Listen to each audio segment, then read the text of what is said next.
Jadi schedule itu adalah list atau daftar dari kegiatan, bisa juga jadwal pelajaran, a schedule of shows, jadi ini jadwal pertunjukan, flight schedules, ada jadwal penerbangan, kemudian train schedule, jadwal kereta, and others, dan lain-lain. Jadi jenisnya sangat banyak sekali mengenai schedule atau timetable. Nah, untuk di SMK kelas 10 semester 2 sendiri, nanti setelah ini juga kita masih bahas ini, memperdalami mengenai schedule, yaitu tentang simple routine tasks. Itu masih masuk masih nyambung ya dengan materi kita yang ini, yaitu adalah schedule atau timetable. Nanti kita bahas insya Allah nanti setelah materi yang ini. Jangan lupa untuk subscribe dan nyalakan notifikasi loncengnya agar kalian selalu tahu materi yang kita upload setiap hari nanti. Kita ke purpose-nya dulu untuk schedule atau timetable, yaitu to keep yourself in time. Jadi untuk menjaga kita selalu tepat waktu. To manage your plan well. Jadi untuk memanage ya, memanage itu memanajemen itu ya. Rencana kita dengan baik. Jadi ketika kita menggunakan timetable atau schedule itu kita terencana itu. Kemudian to make it easier for us to do something properly. Jadi untuk membuat kita lebih mudah untuk melakukan sesuatu dengan baik di sini. Oke, di sini schedule atau timetable. Kita ke sampelnya di sini. Ini ada schedule of the office di sini ya. Ada jadwal di kantor di sini. Ini pakai kode-kode biasanya, seperti kalian ketika di sekolah biasanya ketika jadwal berikan pun bisa berupa kode di sini ya, ada kode. Jadi kode berisi nama mata pelajaran juga nama guru biasanya. Kemudian ini ada train schedule, ini ada regular, di sini ada yang jelas di sini. Kalau ketika kita melihat schedule, yang pasti di sana ada time-nya yang pasti ya, ada waktunya di sini. Jadi waktunya, kemudian ketika ada seperti transportasi ya, train, kemudian flight, bus, itu tujuannya mana, kemudian waktunya, waktu dan juga tujuannya itu biasanya. Kemudian ini contoh lagi, ini flight schedule ya, ini dari time-nya, kemudian remark dan seterusnya di sini.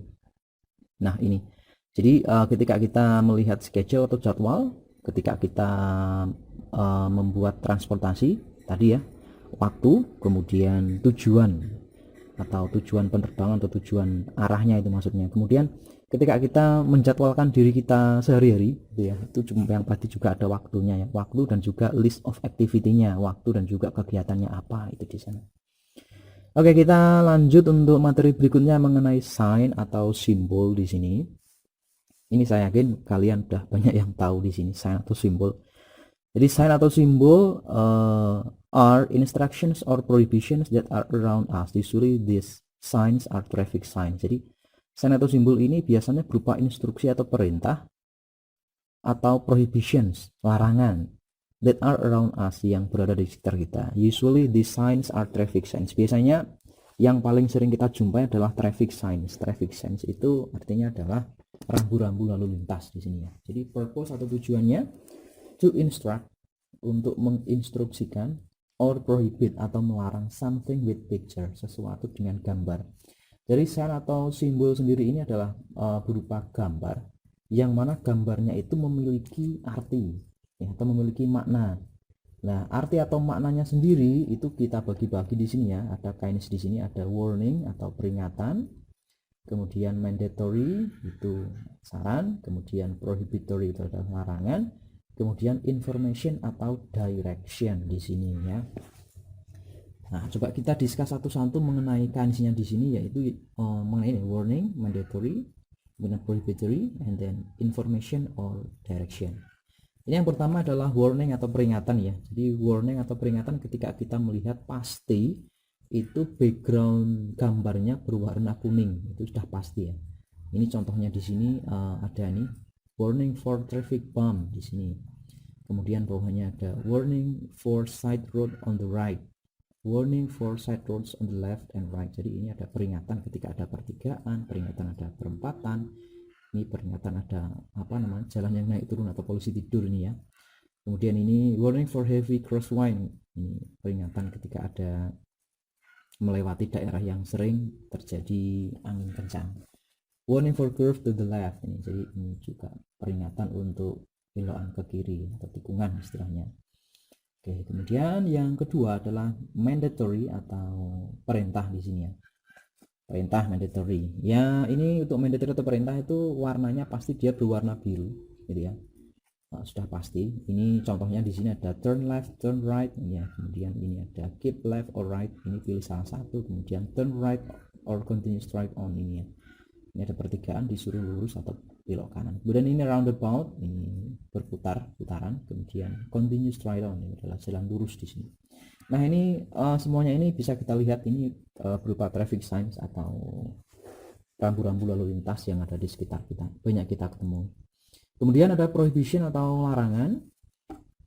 Di sini ini warnanya merah ya, sudah pasti. Ini contohnya yang pertama ada ini entry prohibited. Jadi untuk larangan sendiri kita bisa membaca menggunakan kata no atau don't, atau kita tambahkan dengan kata prohibited di belakang. Ini contohnya entry prohibited, bisa kita baca dengan no entry atau don't enter, sama aja. Kemudian ada ini pedestrians prohibited, bisa kita baca juga sebagai no pedestrians ya.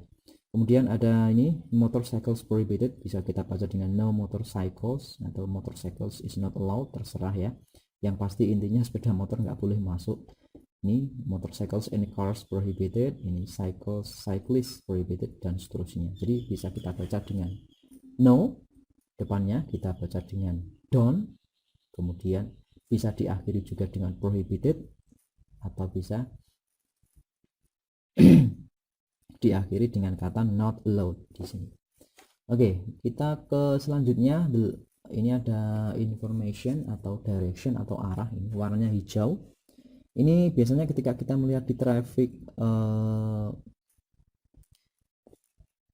trafficnya ini atau di traffic sign-nya, ini biasanya berwarna hijau ya. Ini arah-arah ini, jadi arah ini arah ke suatu tempat. Ini example atau contohnya di sini ada contoh, misalnya mau ke Bekasi arah lurus, kemudian Bogor belok kanan, kemudian ke Kota lurus, Pancoran kanan, ke Kebumen Lama atau Kabupaten Lama nih, ini belok kiri dan seterusnya. Ini biasanya dia berwarna hijau.